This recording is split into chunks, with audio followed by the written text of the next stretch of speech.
Hello and welcome to part 2 of Tom's preview. Now apparently I had some complaints that I was talking like Christian Bale's Batman when I was talking into the camcorder. So I will try not to whisper this time. So I'll try to talk at a normal volume for everybody. So, alright, so what do we got here? We got the 4th ranked pitching staff for Tom. First off, we got Chris Sale. I mean, there's a reason why Chuck dropped him like he was hot, okay? Coming off the bullpen to the full year, this is the scary year of how his arm's going to hold up. I don't think he's going to do it again right now. It doesn't mean he doesn't have a great future. I just don't like this year for him. Let's see, Madison Bumgarner. 16-win season last year. I don't see why he couldn't do that again. He did have a tired arm in the second half, but again, he's only 23, so I don't foresee any problem with him. 16 wins is great, and just like Sale and Wilson and Wainwright, his Fister, he's got the reason why he's the 4th ranked pitching staff is that he's got a bunch of number 2 pitchers. He doesn't really have a ton of aces, but he's got so many number 2s it makes him very, very solid. C.J. Wilson was terrible at the end of last year. A 5.42 ERA and 1.53 WHIP after July 4th. I mean, he'll probably win 15 games just because the Angels' offense is so ludicrous. But, I wonder about him. We'll see. I think he'll be all right. I mean, 15 wins isn't out of the question. Basically, after Wilson, you've got Wainwright. Wainwright, he looked really good after the All-Star break with a 3.18 ERA. He could be a sleeper Cy Young. I mean, that's how good he is from the past. I mean, now he's probably healed off of the elbow surgery, so I really like Wainwright. Matt Moore, I don't think is quite ready. He just walks too many guys. He had a 1.35 WHIP last year.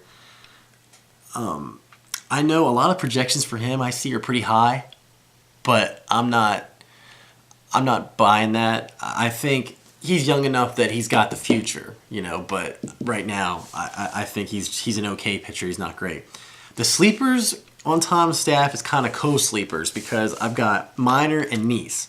Both guys, after really struggling the first half of the year, really came on at the end of the year, and they're both at that age where they might have both figured it out.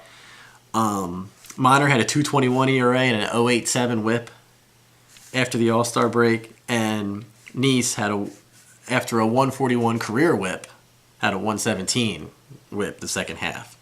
So if both of these guys take that next step, it's going to make Tom all the more better. Fister was only 10-10 last year, which kind of surprised me for the numbers he put up. He was 9-4 after the break. Obviously, that's a Seattle-Detroit thing. But I think a full year in Detroit, he can win 15 games. I mean, there's no doubt about it. Beachy, in 13 starts, had a 2 ERA and an 0.96 WHIP. I mean, I don't understand how he only went 5-5. It's probably because nobody scores runs in Atlanta.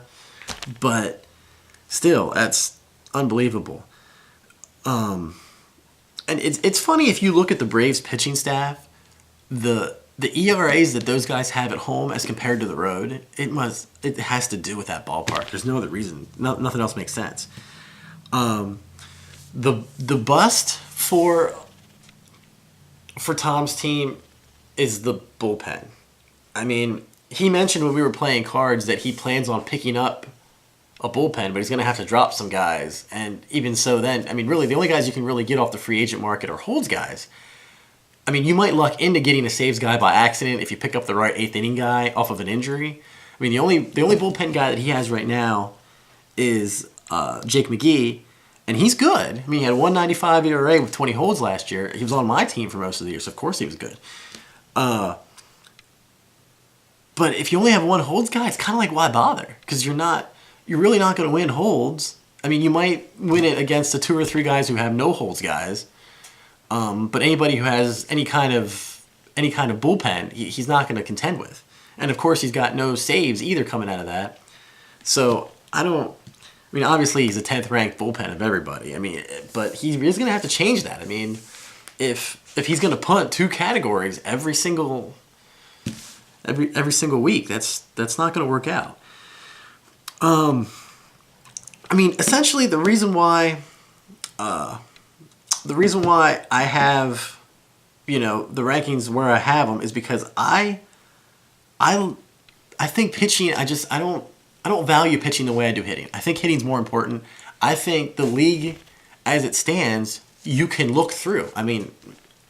Meckley did the research for me when I was on the phone with him earlier today. And we talked about all the champions of the leagues past. And basically, Goins the only one who had Jessen does. Jessen, the last couple of years, have had a really good pitching staff, but he actually had an offense. There's nobody who just had fantastic pitching that was able to win. You got to have hitters. And there's a lot of guys who won with hitting and had absolutely no pitching. Ben did it several times. I did it once. That's why I don't value pitching the same way. You got to have some. But you don't have to have tons. And I think that's why the rankings are laid out the way they are. Now, back to Tom as I'm sort of jumping around. Tom will contend for a top spot if Posey and Votto have MVP type seasons and these young guys take the next step up to make his pitching all the more better. He can literally win the whole thing. And again, if Wainwright's a Cy Young, if those things happen, he could be in first place. It's not impossible. Now, basically, I think what Tom would have to, in order for Tom to be Detweiler this year, he would have to have his young pitchers just regress. If the minors and the nieces take a step back, if more it sucks worse than he did last year. If those things happen, then he could be in trouble. I think he would have to have a lot happen. I think he'd really probably need either Posey or Votto to get hurt to make his offense even worse. All that happened to him not make the playoffs. I think he's that good. But that's basically, the total of Tom's team. So obviously I have 3 more to go. I'm hoping after this, because a lot of this was trial and error, I'm hoping after this that I can do it all in one 20-minute video and have the offense and the hitting, the offense and the pitching all in one, and then give you 3 more videos and then be done for the year. So I will see you tomorrow night with team number 3.